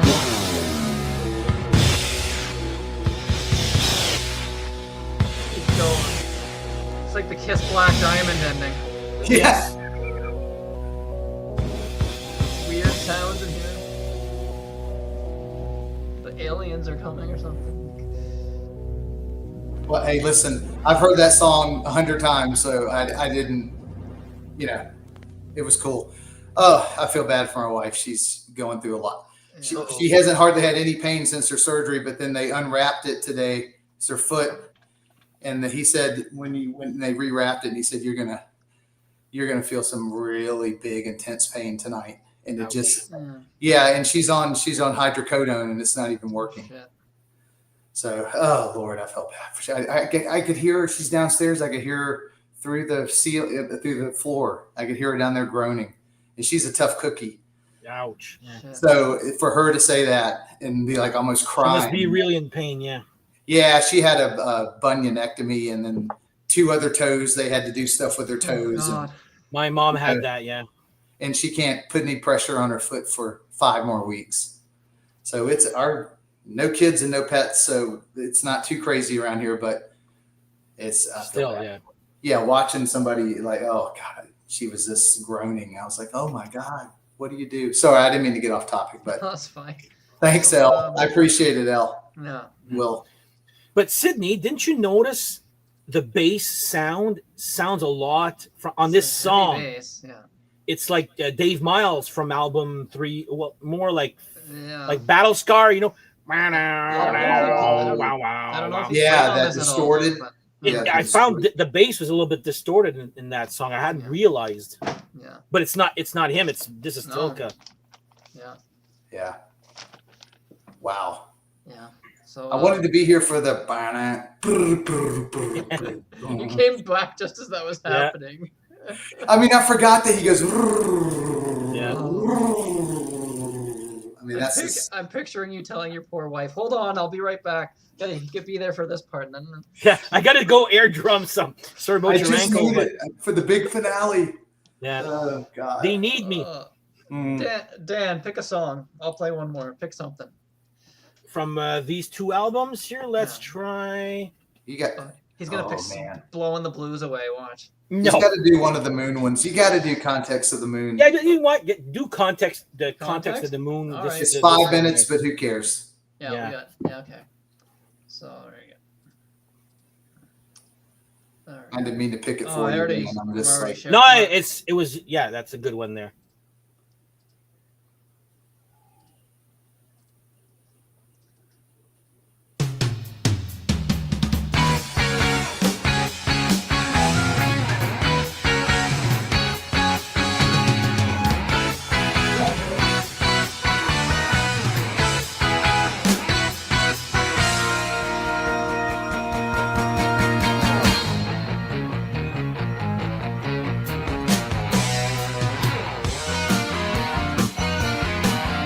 This is very album number 1, this part. Could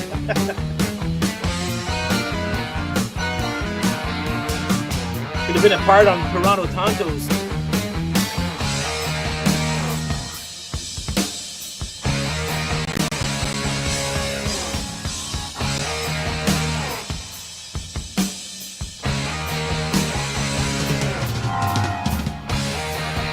In context of the stars, you point at my point right. You reflect Does a little off my bit. sunglasses. Missing cowbell. Waiting for the moon on a dark night.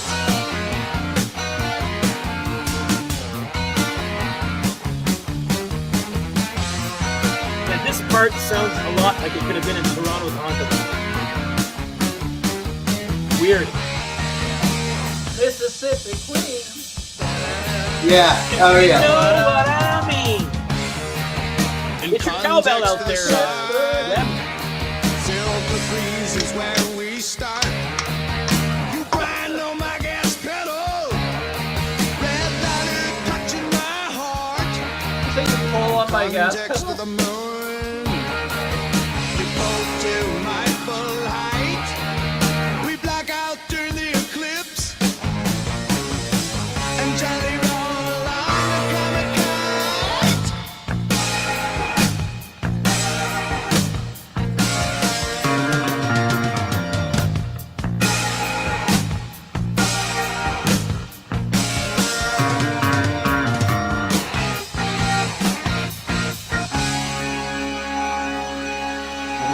Cheers.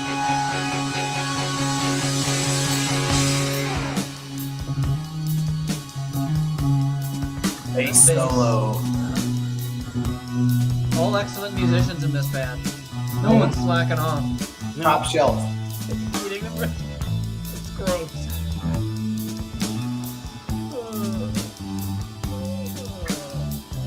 That drum beat's so cool. They all look like they belong in different bands. Yeah.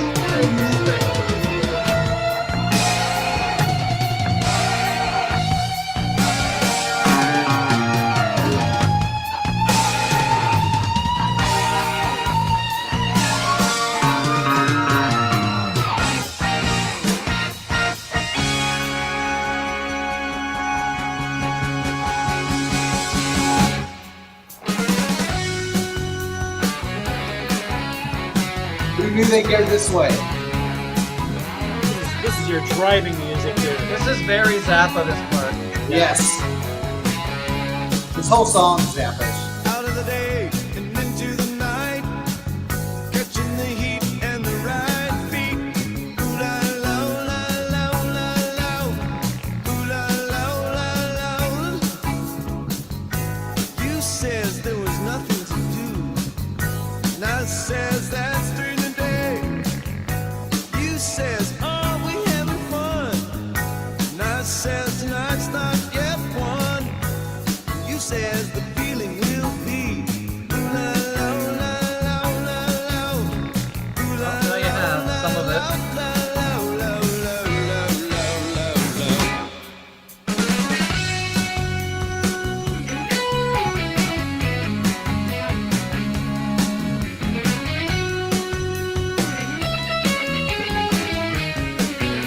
That sounds like a Zappa solo, maybe. Yeah. But it's him. It's their second most commercial album. Well, I find A Million Vacations is their peak commercially. None of it's really commercial.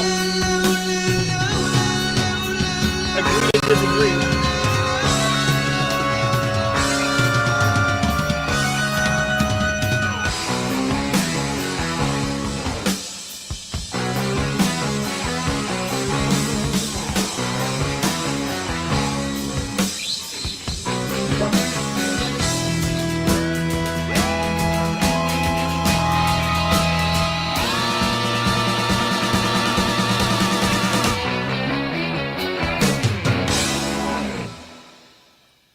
Yeah. it's Wow. I need a cigarette. No cigarettes and no matches. I mean, 5 minutes. That thing went to like 5 different gears, didn't it? Yeah. I mean, Oh, yeah, That's God. That's Screw it. We got some time. I'll do one more. We'll do Hangover. Come on. Gotta hear Hangover. It's all over. It's a hangover. So yeah, we'll end it with this. They're one of their more well-known songs. It gets actually radio play. Yeah. It's from the first album.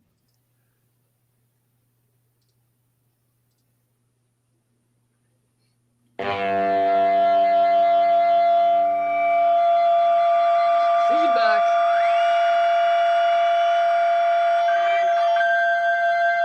you made a hangover. You hear that? I don't know why there's no weird. Yeah.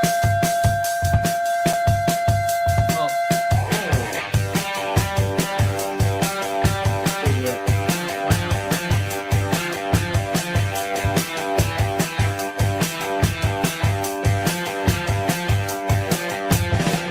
Tomorrow, don't be here today.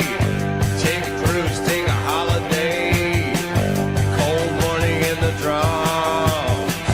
Blue eyes in the window sun. I don't feel you, but I know you're around. I can feel you 'cause I feel the sound. Cold morning in the drums. Blue eyes in the window sun. And off the shelves to chain a music. It's over. Hangover. Saying about Alka-Seltzer? Yeah, that's What the hell? I That think was it's good. Alka-Seltzer tan? Like what? I don't know. It's getting warmer, it's controlling my mind. It's coming closer, I'm biding my time. Double vision when the fires close down. Double vision when the fires close down. My legs are weak, my arms are strong. Doors open, the stairs are steep. The room is near, you know so far. The so are the stars. I don't feel you, but I know you're around. I can feel you 'cause I feel the sound. Cold morning in the drums. Blue eyes in the window sun. Help us out to take it a 50. It's all over. Got a hangover.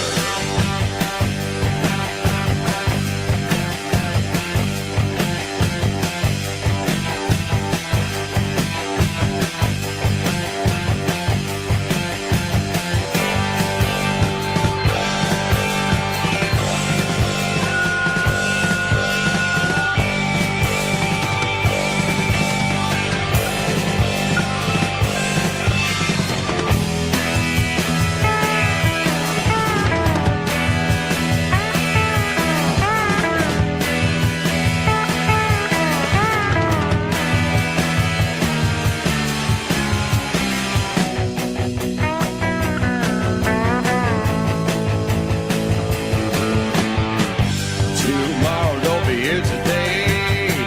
Take a cruise, take a holiday. Cold morning in the drums. Blue eyes in the window sun. Double vision when the bars close down. That's Double good. vision Where when you the been? bars close down. There's a Cold morning in the vocal harmonic here, man. drums. Blue eyes in the window The guitar really picks up here. I don't feel you, but I know you're around. I can feel you 'cause I feel the sound. Cold morning in the drums. I should do a Max Webster listening party. I've never done it before.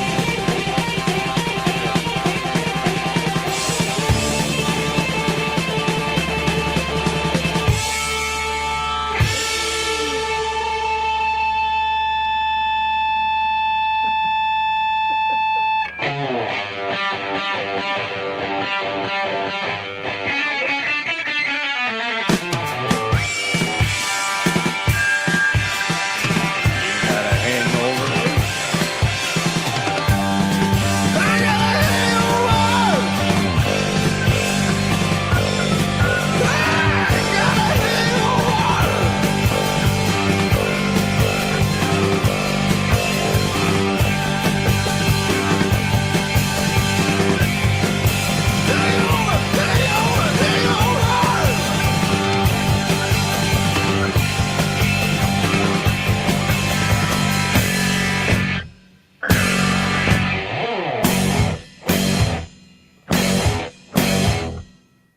That ending. I love That's that. awesome. Love Out of that. nowhere, that. All right, we got. I'll do one more. High class. Now There I'm you go. getting- Yeah, now you I'm gotta getting- end. Oh, that's Yeah, then I gotta You're go, in- guys. you're in Yeah. for a treat. Yeah, I gotta go too there. Getting done with High Class, the most well-known song. This is their biggest hit. I love this song. God, I love this song. Helter Skelter, but 10 times as big.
Until you hear the solo, Brian. It goes off.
that part at the end there with That's awesome. he still plays it note for note, by the way, with Yeah, Peter Fredette. that's great. Awesome.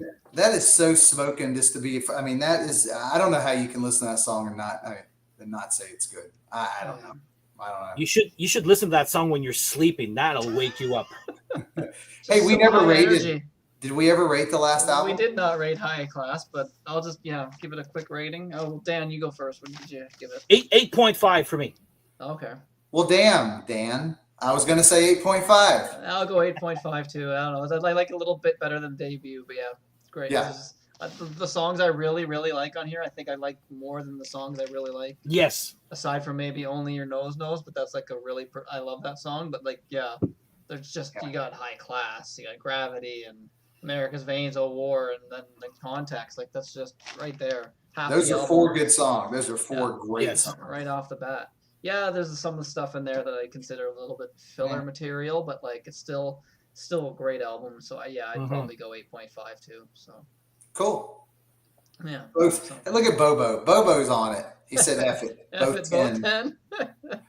Well, there you go. Sydney, last night I like how you said both 10 on the girl songs. You go both, but was that a joke that they're 10s because they're girls, or was that really because you like them? No, I do like actually. Yeah, I like that band.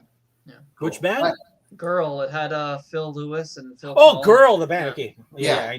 I did a show with Grant last night. I have that first one. Okay, gotcha. Yeah. Yeah, the stands wow. nice. Almost went 2 hours, so yeah. Yeah, Good, we did. considering we played 5 songs or 4 songs. Yeah, it was actually not bad considering. Yeah. I didn't think we were gonna get. Yeah. All right. So, Hey, Gary Joyce 875. See, Gary said, you know what, guys, 8.5 is not quite good enough. Gary's like, you guys don't know what you're talking about. 0.25. Fine, change mine to 8.76. I'll do the $1 bid like a Price is Right check. 8.762349. Hey, you know what though? See, this is the thing about Gary. This is what's great. He gave it 8.75, and now suddenly I feel like I totally agree with him, and I want to say, Yeah. I want to say 8.75 because Gary knows. Yeah, Brian, Oh, man. go check these. Like, they're cheap to get. These albums don't cost much. Yeah. No. I mean, I don't know if you can where you would get them in the States, but I know They're here, easily findable in used stores here. Yeah. The box set isn't cheap, but there's lots of goodies on that one. Like, Yeah. I got like these news for like I've got these new for like $5. So like they're Well, not- I just they're I always couldn't, in $5 bins. I couldn't do Which the don't exist featuring Kim anymore, but- Mitchell. yeah. Yeah, I couldn't do the. You wouldn't buy it because of the feature. No, I had it, but then the Rock Candy reissues came they out. reissued it without it. Yeah, without it. So the first 3 albums, Rock Candy reissued the first 3 albums. Sound good, and there's liner notes and all that. Thanks, Bobo. Thanks, Gary. Brian McFadden, do you mind if I call you B-Mac when I do that? I don't know if he likes that. That's just, that's B-Mac. B-Mac. Like Big Brian Mac. McFadden, B-Mac. I thought it was Big Mac, short for Yeah. Big Mac. Yeah. Oh, yeah. What do I know? Man. Hey, Dan, I enjoyed it. I'm going to go because I think I need to go tend to other Yeah, things. sounds good there. I love doing shows with you, Dan. That's awesome. I love doing shows with me too. Oh, Dan, you're so that's when you're supposed to say me too. Web or Wax Webster. Ditto. No, I'm joking. Dan watches his own. If I'm videos. not joking, then something's wrong. Yeah. Dan watches his own videos. Oh, I'm such a genius. Yeah. Well, okay, you're half right. Oh my god! But did I really say that? No, I watch my own videos to learn. I don't think I'm that great. I never go back and watch. I never go back and watch. No, well, I find it weird watching myself. Interviews I do just to see how I'm doing with interviews. So. Yeah, West Coast Dave, definitely go check him out. The first album, West Coast Dave likes some heavy stuff. So Dave, so we like The Hangover, Here Among the Cats. I think Coming Off the Moon on the first album, and then you'll love a lot of songs on the second album. Yeah. So what's next week? When in doubt, just go listen to Battle's Car. Yeah. When in doubt, go for a soda. That too. So when do we think we'll do the next ones? In a few weeks? I don't know, do you want to do the next one next Thursday, or I don't know if you guys are available at the same time, or I don't know if I can do next Thursday. That's a little too quick turnaround. No, I cannot do. No, I got something at work. We'll discuss it. It doesn't have to be next week. We can. Yeah, I'm good there. It could be the 4th though. It could be, and let's do 7:00, so we'll have more people. Although the chat was nice tonight. That was good chat. Where's your Spezza jersey? The one with the oh, you're getting on Dan's case now. Oh, so Yeah, I could do the where- 4th if where's you the just want Spezza to jersey, just the one with email and stuff. The Leafs. The laughs. Yeah. It's not a lie if you Oh. believe it. That's a good Seinfeld, Gary. Yes. Yeah, oh my God, that's funny. Remember, Jerry, it's not a lie If you if believe you it. believe it. Yeah, we are going to be covering Live Magnetic because it's 5 albums. So to make it an even, we're doing Live Magnetic Air at the end. So Yeah, because that's a good live album. So Good live album. that's worth talking about. So what the next two will be? Mutiny and A So Million these Vacations. two. Yeah. I already got them. And I There am you not go. very familiar. No. The Oh. next ones will be. We're gonna do live. Well, I guess we should. Would it make more sense to do live because it came out at that time? I guess it Oh. would, wouldn't it? Oh, I don't know. It's up to it's your show. I already did the thumbnail for the. Let's do the live one at the end with Juvenile. Okay, yeah. So Let's we're do doing a A live Million one at the end. Vacations. Do the live one at the end. So Mutiny and That works even better for me. Cool. Yeah. All right, Sid, we'll be in touch. Dan, All right, awesome. cool. And I'm Yeah, gonna head out. Thanks And for. I'm gonna have a lot to say regarding these two, and all good, by the way. So There we go. Good. I don't know. What was it? A Million Vacation? No. What's the other one? that you Mutiny held? at my Mutiny sleep. at my I don't sleep. know that one very well. That's going to be. Oh, I think some you'll homework like a for lot me. of that stuff. I think check you'll dig it. Beyond the Moon. Yes. Well, I know that one. I mean, He knows I've all the heard all Moon the songs. He knows all the Moon The Party? songs.